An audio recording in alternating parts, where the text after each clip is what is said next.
Everybody Hates Rand is a Wheel of Time podcast that will contain spoilers for all 14 books. So if you're anti-spoiler, pause this, read all 14 books, and come back. We'll be here, waiting. Our title is a joke and is meant to be taken as such. In the context of this podcast, everybody refers to us and our cat. You are free to feel however you want about Rand, who is a fictional character. Don't DM us.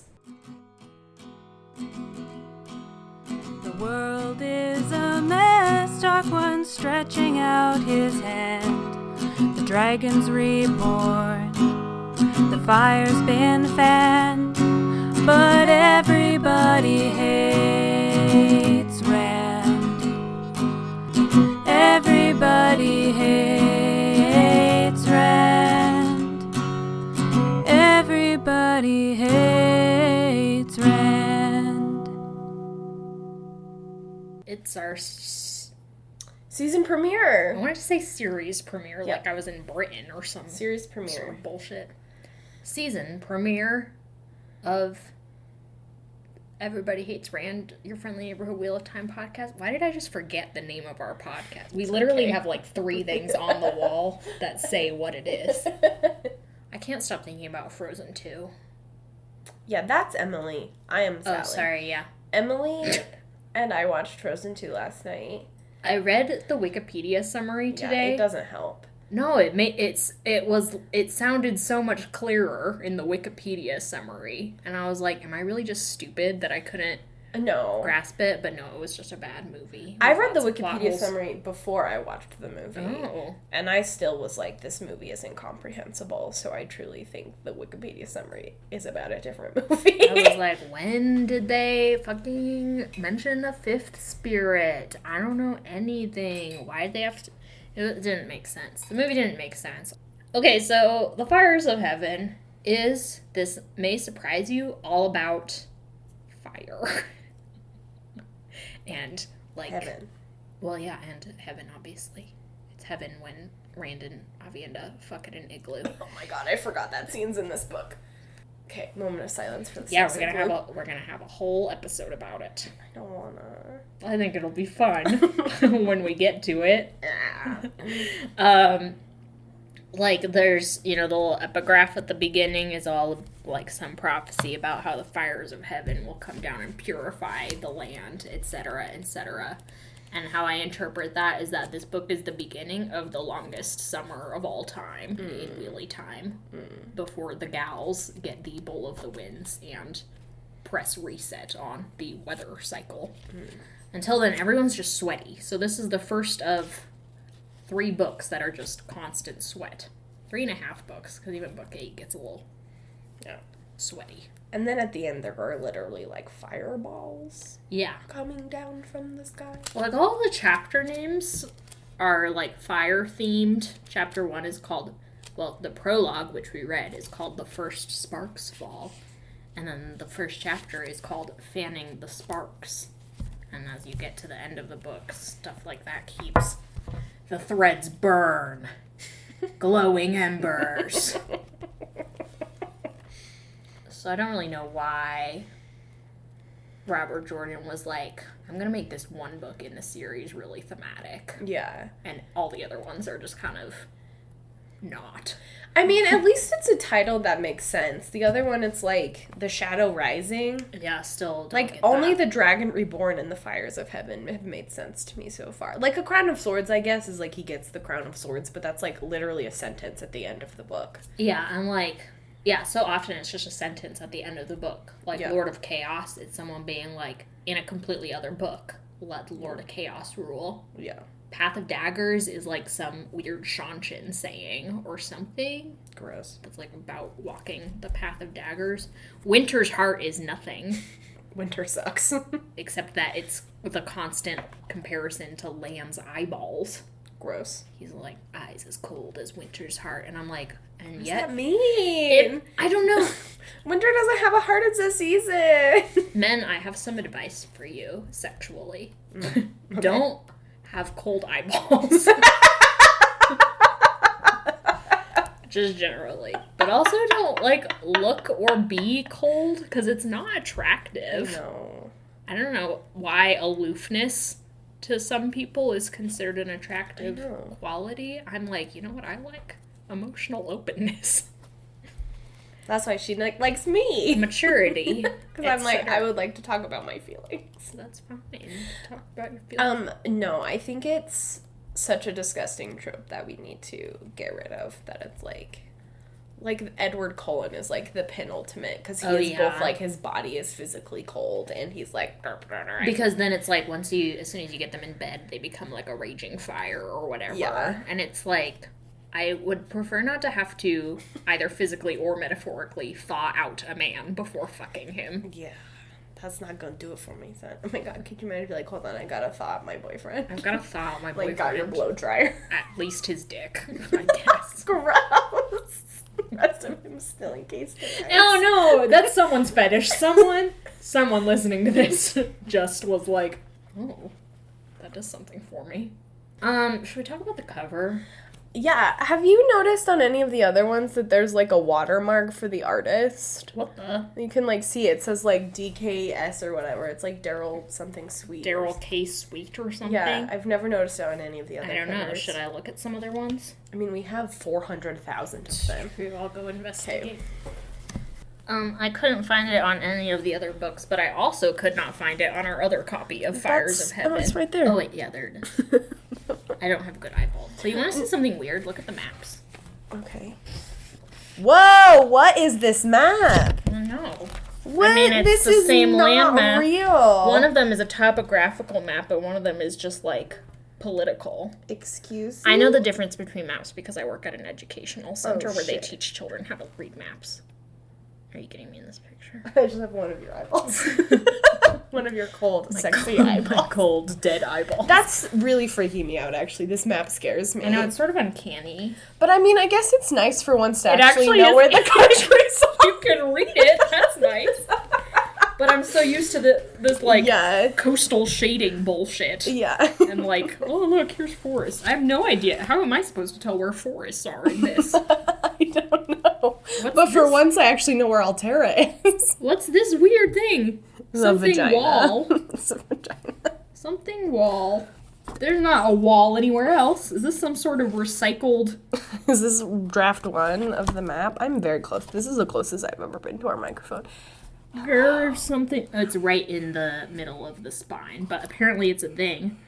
A mountain range, one wonders, and yet it's never mentioned. Wow, look at how clearly the borders of Ilion are drawn out. Yeah, wow. What the hell? These two things cross over. Tyr and whatever that is. The borders of countries are so weird, and also like rivers. Apparently, rivers are these. Oh, maybe that is a river. So there's like all these no man's lands. Yeah. Plains of Merido apparently are not politically claimed by anyone. There's a huge fucking swath between Kyrian and Tyr that just, I guess, no one lives in. It's just where the Tinkers hang out. Like, look at all this. None of that is claimed territory. This is the weirdest map of all time. I feel like that's not realistic. They talk about it so much in book 2 when Yeah. they're on their fucking road trip from hell with Ingtar. With the world's worst dad figure. We are world's worst dad.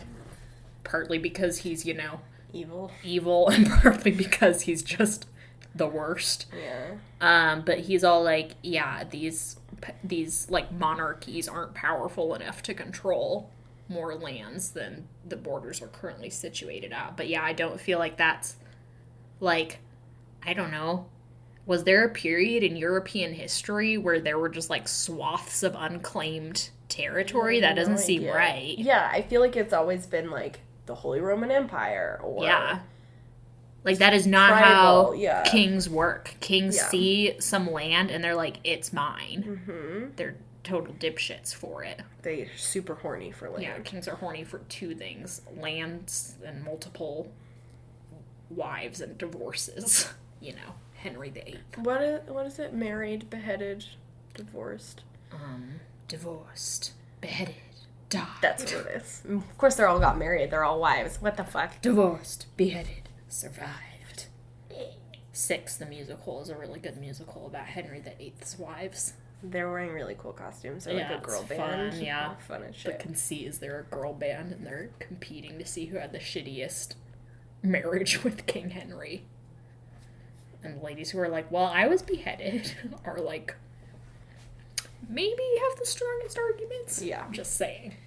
Anyway, maps are weird. Maps are weird, and also the cover of this book is... Okay, here are my wild. primary complaints. Okay. One, Rand's coat is so long. Like, I know that is the style, but, like, this coat is horrendous. I don't think of their coats being so long, Yeah, you know? it's, like, at his ankles. Well, he has, as usual, classic Daryl K. Sweet. These are not human proportions. Yeah.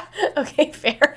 These boots, like, do not fit him. Yep. Also, look at the way Matt's legs are drawn. It's like my niece has drawn a stick figure, and his leg just, like, curves. He has no knees. completely. He has no knees. It doesn't have any knees. Yeah, his body is, like... That's where his pelvis is, which is, like, off-center of his fucking head. His fox pendant is huge. It's like a whole bandana. Yeah, it legitimately looks like a scarf. And he will come to wear a scarf, so that's kind of funny. But you, like, look really closely, and you're like, it's a little fox. I pictured it being able to, nestle between his pectorals. Yeah, me too. Just like I don't know, like a good pendant size. Yeah. Not like a fucking... Not like... A pendant is not That's the size of a your man's chest. hand, Yeah, know? a pendant needs to, like, fit in the palm of your hand. Come on. There's also, of course... It also looks more like a lynx than a fox. So... It doesn't look actually You're like so good at nature and animal identification. Thank you, it's my job. But it doesn't look like a fox. It looks like a cat. You're right. The ears are kind of funky. Yeah. Also, Rand, as is also typical of Daryl K. Sweet, looks like he's about 55. They all do. Except Avienda, who's turned away in the classic Marvel superheroine pose. Yeah. But facing the camera. That's how I pose for all my photos, is butt first. At least she's not, like, turned looking Yeah. over her shoulder with, like, one tit sort of exposed. Like, finger to her lips. a gun. So you know She's, how like, sexy sucking on it? and Yeah. powerful she is. Yeah. Don't worry, she's empowered. 'Cause she's got a gun. Matt also looks about 45. There's also the customary Trollocs, just like Like, do they even chilling, encounter like Trollocs in this hanging book? out around a corner. Yeah. Here. Yeah. Oh no, that's weird. Because I was like, maybe there's a watermark because this one doesn't have the cover art by Daryl K. Sweet. Cover design. Wow, cover design by Carol Russo design. Carol Russo's maybe the one we should really be going after. Yeah, maybe we should be roasting Carol, Because not what Daryl. the hell? Yeah, but I mean, this one also has the watermark. And Are they supposed to be in, they're supposed to be in Camelin. Yes, I wanted to say Kyrian, but I'm like, no, I know that's wrong. Well, it's confusing because my entire life, given the fact that the entire city, except for these three characters and the Trollocs, is deserted. Yeah. And also vaguely sand-colored, I always thought it was Ruidaean. Yeah, that's what I thought when I first picked up the book. And it made no sense, because I was like, there's never really a scene where Rand, Avienda, and Matt are just chilling in Ruidaean. Hanging. Yeah, they're all basically avoiding each other. So it's Camelin, but again, there are no signifying markers for that. Yeah, it also doesn't look like Camelin architecture based on what I remember. Yeah, basically on what we've read. There's like domes and things. But I also, is this supposed to be depicting the scene where Matt gets bale-fired? Yeah, it's like depicting the moment when they enter, surrounded by an army, one remembers, of Ale. And, like, immediately get ambushed. And then Matt and Avienda, where's Asmodee, you know? Yeah, where's He my should boy? be here, too. I would love to see Asmodee The on the one, cover of this you book. had one chance to depict a Forsaken on the cover, and it's the best Forsaken. And Yeah. they just fucking They sidelined him. didn't. Could have put him in, like, a fun little jaunty outfit. Can you imagine if they had decided to go with, like, the very vivid visual of right after they all get struck by lightning? Yeah. Which is when, I remember it so clearly, Avienda's, like, perfect corpse. A kissable corpse, if you will. Matt is, like, 10 feet away from his boots, because the lightning knocked him out of his boots. Which is so comical and so Matt. Got knocked out of my boots. And then Asmodee's just, like, not a person anymore. Yike. Yike. Very dark. But then Matt comes back and punches Rand in the kidneys. Yeah, so. as soon as Rand tries to hug him. Matt's like, not today. It's like, male affection? Absolutely not. Affection? Affection, period. No. Hate it. Disgusting. I've already met Talmanese. He's my new boyfriend. Yeah, we're getting married. We're already engaged. Yeah. So that's the cover. It's bad. It really is. I mean, it's not the worst No. in the series. It is middling. Maybe even on the higher end of the spectrum, because at least no one's in a fur vest. upsetting pose. Yeah, I mean, it's, like, fine. Like, you're right. It is one of the least offensive. Perrin doesn't look like a weird Mortal Kombat character. Right. And Rand isn't in jeans. I don't know how Daryl K. Sweet, his, like, art form is making a moment of intense action seem like the most boring shit on the planet. I know, they're all just, like, standing around. I mean, it's perfect for a Wheel of Time book, but... I mean, yeah, they are all just standing around. It's just very funny, and it's like, there's just always Trollocs in the background. No, look at them hanging out. Maybe they're, like, kissing. So we read the prologue, which has some random villain points of view. What else is in new? Classic Wheel of Time prologue style. Next week we'll read the official first chapter, which also manages to feel like a bunch of random villain points of view, even though it's technically, you know, characters like Min and Swan, but as we've discussed... Swan is definitely a villain. Yeah, IMHO. But, I always pronounce that when I actually read it as Imho. Me too. I'm like, I'm ho. Imho. I'm ho. I'm ho. We ho. You ho. He ho. So we start out with Aleda, then there's like a brief thing with Padanfane, and then it goes over to Ravin. So basically our main villains of this book, I guess I would say. Yeah. Because we also get the other Forsaken join Ravin at his office. Yeah. I don't know. No, I think he's actually in his bedroom, which is buck wild. Which is gross. I know. Ravin is a disgusting character. I love it when he dies. That's so pleasant. I love... He just gets bail fired. Yeah. So hard. Love it when sexual predators get brutally murdered. Right. It just makes me so happy. Satisfying. Yeah. But first we have to deal with Aleda, who is surrounded by various Aes Sedai, most of whom will become important at some point. Mm-hmm. And all their looks, don't worry, are described in detail. Listen, there's like 12 women at the table, and I know what each one of their breasts look like. Yeah, it's insane. I know, like, whether or not they're pretty. Yeah. As though, I don't know, it's like it's the fucking first night of The Bachelor, is how I'm... Yeah, we've talked a lot about Robert Jordan's weird obsession with, like, describing how women look, in particular the Aes Sedai. He always has to come and be like, they're super powerful, but they're also pretty because they don't look old. Yeah. But it's also a little bit creepy. Yeah. Because they don't look young either. Yeah. I have not seen Midsommar, nor will I. I've heard it's haunting. But my friend Julie described a scene where, like, there's a scene where it's just, like, a bunch of older women over 40, it's not even older, women over 40 are, like, in a room and they're naked. And that's supposed to be the horror of the scene, is that it's, like, women over 40 who are naked and, like, nothing horrifying is happening, but it's, like, presented as if it's something frightening. What the hell? Yeah, really like, weird, is it right? tongue-in-cheek? Like... No, I think this director from, again, I don't remember the director, and I've never seen like any of his Ari movies. Aster or something. Yeah. Julie was describing, at least I think she was talking about Midsommar. I don't watch movies, but describing how, like, this has been common in several of his other movies and, like, throughout Midsommar. Weird.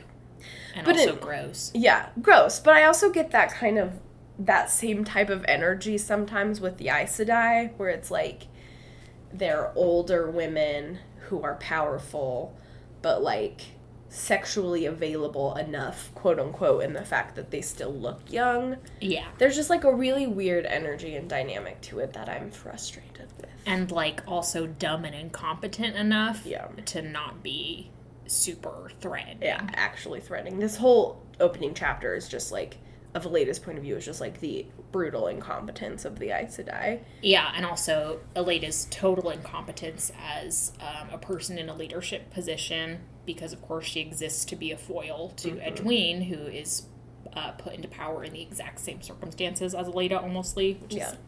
Almostly? Is that what I just said? Almostly. Whew. Gotcha.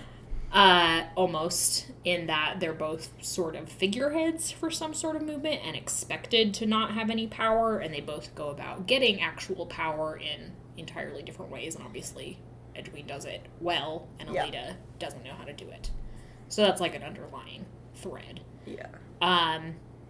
But yeah, this chapter is mostly, or this point of view is mostly there to provide exposition. It seems like Robert Jordan, whenever he wants to give us a status update on the world, has a bunch of Aes Sedai sit in a room and talk about it. Yeah. Because theoretically they'd be the type of people who would monologue about various countries. World events. Yeah, as they're writing thesis statements. But yeah, it's kind of like annoying because normal people don't talk like that. I don't even think politically people talk like that in just running down the list of events and countries that are being affected by those events. Yeah, like if I want to talk to someone about a world event, I'm not just like, did you hear what happened in XYZ? And then explain what happened in XYZ and then be like, this is what I think about what's happening with XYZ. And this is how I resolve that, we solve it. That's not how people talk. Yeah, it's even in an extremely well-run meeting. Yeah. And those don't exist. Pretty much don't exist. No one talks like that. I spend so much of my time in meetings, and no one talks like that. So there's like a theory that the more time a company like spends in meetings, the less efficient it actually is. And yeah, let me tell ya! I see that in your eyes. But that's accurate in this instance. Fuck. But fucking what is the status update? Yeah. It's like Bavram Dashere. Meaning it's very dashing. Bavram Dashere is leaving to chase Mazrim Tem. They think. Allegedly, yeah. Mazrim Tem has escaped. It's a very neat bookend because Mazrim Tem will make his first appearance on screen at the very end of this book. Like the last, or will he? It might be at the beginning. I think it's the beginning of Lord of Chaos. It's Bashir who shows up at the end of this book. Rolls up with this fantastic mustaches. I know, it's fucking iconic. And he's like, hello, I am tiny and the best. I'm tiny and a huge dad. And everyone's like, thank you. Thank you. Your presence is very much appreciated. And required. And required, actually, because Rand is incompetent. Needs about 9 father figures around him at all times for him to feel secure, swaddled, as it were.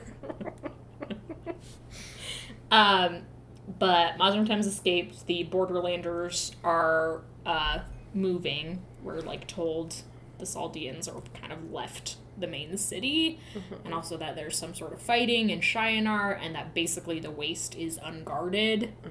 Not the Waste, is that the Waste? The Blight. The Blight, excuse me, is unguarded, which they're all kind of put off by, but they're also like, there hasn't been a lot of trouble there. But if you've read a few books ahead, then you might remember that the Borderlanders are all about to meet up for their big conference to be like, we need to go slap the Dragon Reborn in the face. Is that what they do? Literally, yes. Someone slaps Rand? 4 people slap Rand. Who slaps him? Oh my god! All the Borderland rulers. So, like, Fail's cousin? Yeah, Tenobia. Oh my god! Oh my god! Please tell me you're not kidding. I'm not kidding. It's not very satisfying, though, because it's after Rand's reached enlightenment. Oh, that's like so many books from now. I know, it's like literally book 13 or something. And that's how long the Borderlanders are in stasis. It starts in this book and won't end until book 13. Tipple just would like to be in my cardigan. He's trying to bite me through my cardigan. Which is ridiculous because they're literally like 4 very important countries. Yeah. They're right on the edge, you know? Of glory. Like, why does this narrative favor the rulers of, you know, fantasy England and fantasy France so much more than fantasy Japan and fantasy Mongolia? Oh, wait, I know why. It's racism. Racism watchdog. Bark, bark, bark. Bark, bark, bark. Yip, yip. And that's so upsetting because I cannot tell you the joy it would bring me if sometime in book 6, some, like, fabulous Mongolian lady showed up and just cracked Rand across the face. The whole thing is they're like, if you'd reacted badly, then we would have known you weren't ready to save the world or whatever, and it would have been a sign of your immaturity. Or some, like, total, prophecy bullshit. So it's, like, Robert Jordan, like, justifying the fact that they've been not able to contact Rand for 8 books until he reached enlightenment, but it's all just bad. I agree. I would love in book 6 Rand to just get fucking decked. It'd be so good. 4 times. It'd be so good. Shit. While Bashir stands in the background laughing. Like, he's like, love this. Love my crazy niece. Yeah, she's the bomb. She's the bomb.com. Meanwhile, Eridomon and Terabon still fucking civil war or whatever the hell. And they're like, oh, the Panarch's gone missing. And an Aes Sedai was involved. And it's like, oh, wonder Who was that? Wonder what could have happened there. Moments later, someone's like, so, has anyone heard from Elaine? And they're like, no, we have not. We've been sending fake letters to her mother, who I guess we're assuming is an idiot. But surprise, she's just being brain controlled. Yeah, surprise, she's just, redefining Stockholm Syndrome. And they're like, okay, well, what about Galad? This is the first mention of Galad's disappearance we've received since, he wasn't brought up at all when the tower broke, but, he's missing, apparently. Just fake news, because everyone wants to clock where the hot boy is. I know. I feel like everyone would know constantly where Galad is. Got a radar on him. Yeah. Track My Galad. I don't even know if it's ever explained. My Galad. My assumption is that because we're told in book 4 that he's, started to go out drinking with White Cloaks, that he was, out in the city when it happened, and then just left. Yeah. Because for some reason he was see ya, Gawain, brother who I have always protected and loved. Yeah. I don't know. I've never thought about that. How weird it is that Galad just, fucks off. It's bad writing, Robert. It's bad writing. And they're like, well, what about Gawain? And they're like, don't worry, he's barely under control. But also, don't worry, he will remain there for the next 9 books. 8 books, whatever. He's a psycho. He's a total sociopath. I hate him. So that's, status update on a lot of places. And then they're like, oh, and by the by, Aleda's like, I need you all to just look at this painting of Randall Thor that I have in my office. Look at it! And one woman faints. It's very drama. Which I wish is how everyone reacted. I wish that was the percentage of reactions to Rand. Just 1 out of 12 people faints. It'd be so good. Because I was thinking about it, and I was like, I feel like people are, overreacting to fear. But then I was like, how would I feel if someone was like, surprise, Antichrist is a ginger boy? Yeah, I don't know. I mean, I know he's not the Antichrist, but that's how they think of him. It's weird. There's no point of real-world comparison that I can think of, so... Yeah. I mean, real-world comparison is reductive anyway, and I shouldn't do it, but... Well, no. I mean, it would work better if there was a real-world comparison, because then I might be able to, wrap my mind around why people are fainting. Yeah, I just, don't get it. It's mostly just funny. Yeah. Someone's like, okay. And Aleda's like, I'm gonna have to take care of this bitch. Yeah, and then Aleda tries to, exercise her power, and it's really pathetic. Aleda's like, Randall Thor is God knows where. And everyone's like, oh, yeah. Ooh, good point. We did a bad. Don't really know where he is. Where in the world is Randall? She's like, Randall Thor, no fucking idea where he is. Same as Galad, and Elaine, and Swan Sanche, who we have been reporting executed. Basically, we don't know fuck all about anyone. Mm-hmm. And how are we going to resolve this situation, ladies? And they're all like, well, and Aleda's like, I want you to write reports on all of your failings, because that's how you get things done. Okay, but that is how my place of work I know, Aleda is literally an example of bad management. And everyone knows it. Yeah. Everyone's had that boss. Instead of doing something, I would like you to write a report on what you've been doing. Or what you're going to do is my favorite. Will you please write me a report on what you're going to do? It's like, why don't you let me just do it? And I'm going to punish you over much for not obtaining the results I would like. Mm-hmm. She's bad. I mean, it's going to be so boring for the next 8 books when she's just around continuing to do this. Continuing to be incompetent? Yeah, and Alviarin is there, like, hello, I am cool, calm femininity, or whatever. He's so stupid. Alviarin's there, like, I'm not intimidated by Aleda because I'm a dark friend and nothing intimidates me anymore. Mm-hmm. And Aleda's like, why won't she be intimidated by me? And there's this absurd power struggle going on that no one cares about. Yeah. Meanwhile, Padonfane is there, and he's like, I would like to make a map.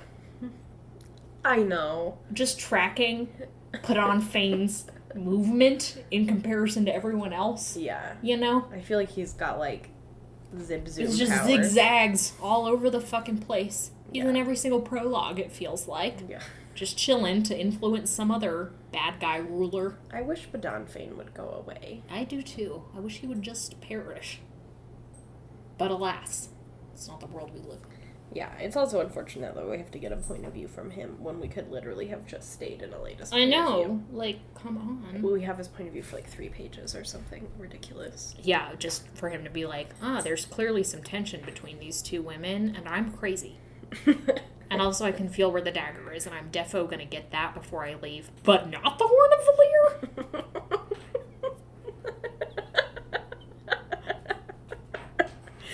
It's not It's written like Frozen 2. It seriously is. It's the Frozen 2 syndrome. Why didn't her mom just tell them where Elsa's powers came from? Her mom's like, genetically, there's a 50-50 shot. She'll have power. Does her dad not know? Yeah, like, why wasn't her mom like, ding dong, hello, I am of this other race of people who worship magic spirits, and her dad's like, didn't hear that. Like, did their dad just marry this woman without knowing anything about her background? He's like, good butt, gotta marry her. Yeah, and then she'll just stand there silently for the rest of, the movie. Yeah, all she does is sing a song about a glacier. They don't even know it's a glacier. They think it's a river. They're like, a river, and then Elsa's like, oh. A glacier is a river of frozen water. That's how water works. Water has memory. Water has memory. For some reason, there's a snowman character. And Elsa, tames doesn't tame, what's a more negative word for tame? Breaks? Yeah. A wild water horse? The water spirit. It's very violent.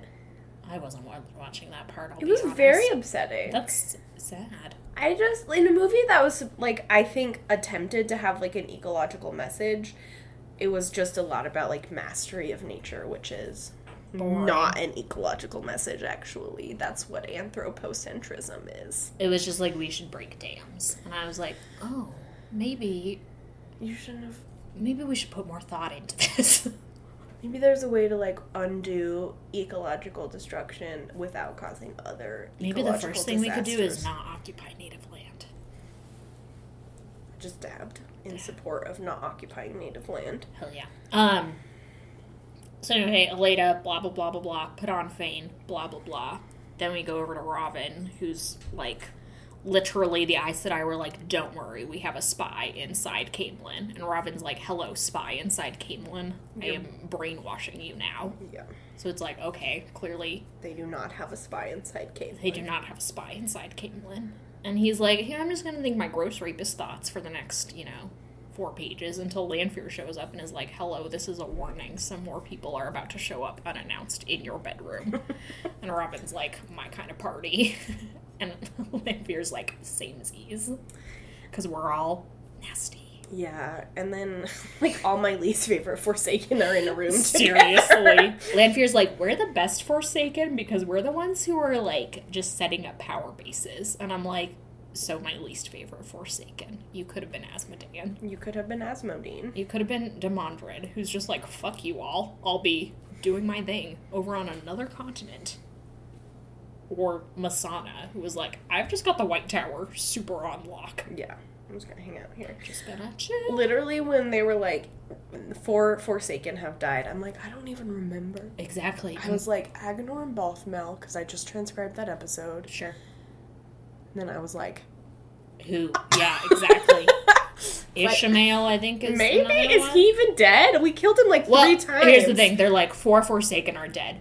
3 of those will be resurrected within the next, 2 books. But seriously, who's the one that he kills in the Stone of Tyr? Belal. Okay, thank you. Fuck.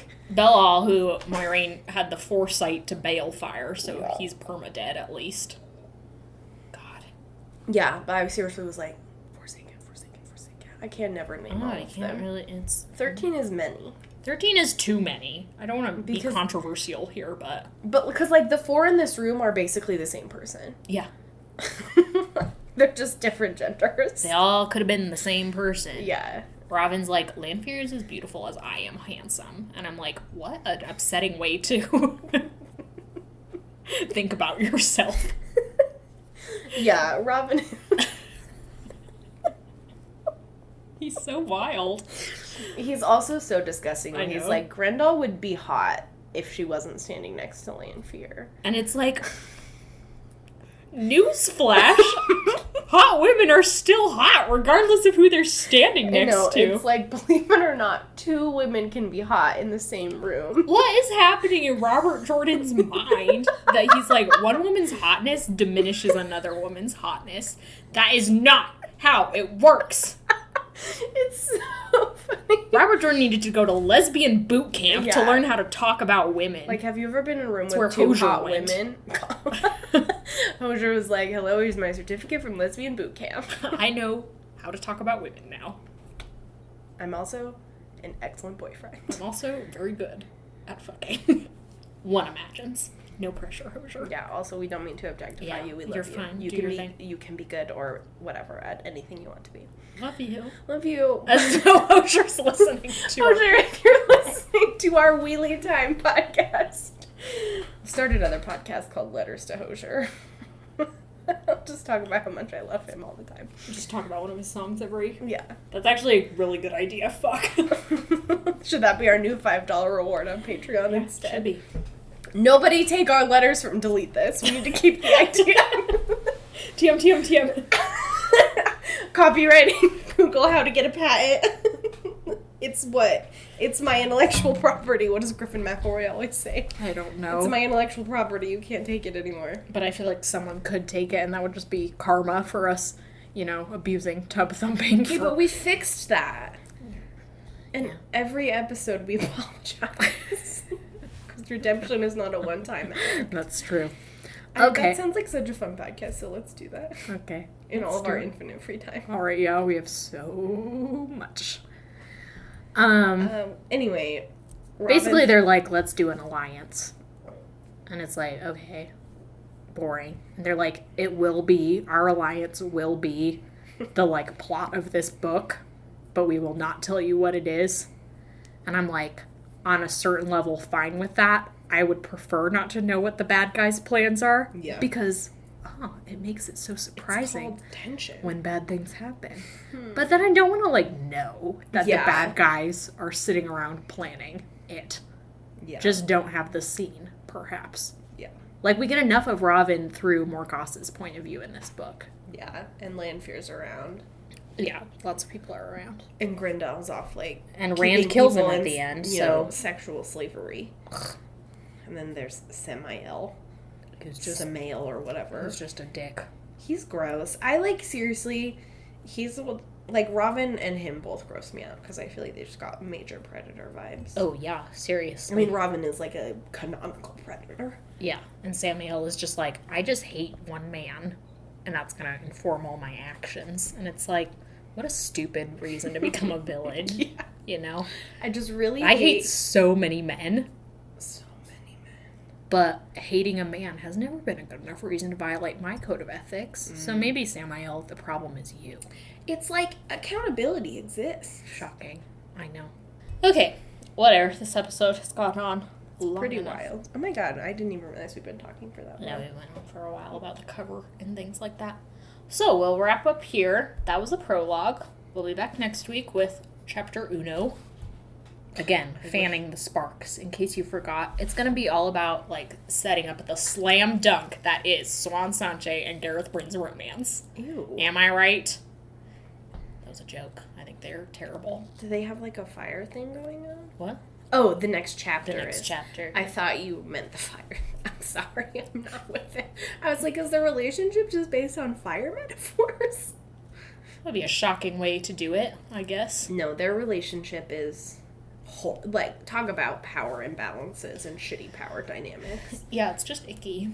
But we'll get there. When we get there. It'll be next week. Until then, thank you for listening. Do we have any housekeeping? Just kind of some general support. As we mentioned, assuming it makes it into the final cut, we are raising money to try and get a studio space, which for us means just an apartment with an extra bedroom. That will also double as Tybalt's bedroom if that's more incentive to support us, because he deserves his own couch, so he stops scratching mine. He turned around.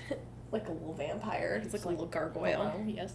And so if you want to support us in that endeavor, the best way to do that is by pledging monthly on our Patreon. We've got a $1, $3, $5, and $10 level.